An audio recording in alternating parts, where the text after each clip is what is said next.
L'arthrose du coude et du poignet est-elle fréquemment retrouvée? Ces formes d'arthrose sont, je vous l'ai dit, bien plus rares que celles qui touchent les membres inférieurs, la hanche, le genou, la cheville, car le coude et le poignet ne portent pas le poids du corps, ce ne sont pas des articulations portantes. L'arthrose du coude est encore plus rare que celle du poignet.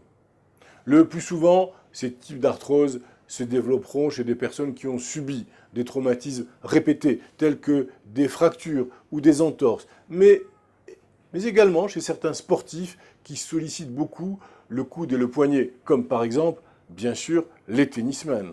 Et également, on trouvera ce type d'arthrose dans certaines professions manuelles, comme celles qui nécessitent d'utiliser des marteaux-piqueurs, par exemple. Le traitement de l'arthrose du coude et du poignet est-il différent des autres types d'arthrose?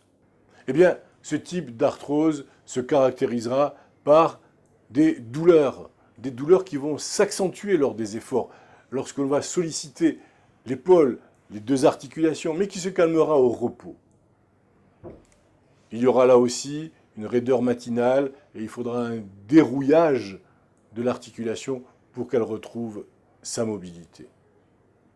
En cas de crise, les douleurs se font plus fortes, mais la douleur liée à ce type d'arthrose est un peu mieux tolérée que les autres. Dans le cas de l'arthrose du coude, il faut savoir qu'il existe une difficulté à déplier totalement le bras. Quels sont les symptômes typiques de l'arthrose du coude et du poignet? Vous savez qu'on ne peut pas guérir l'arthrose, il n'y a pas de traitement de fond de l'arthrose.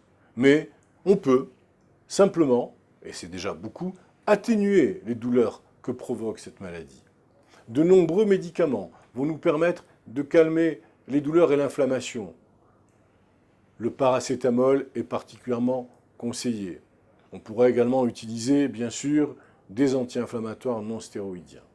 Et puis, le kinésithérapeute et une rééducation pourront être efficaces et permettre de préserver la mobilité et la limitation des douleurs au niveau des articulations.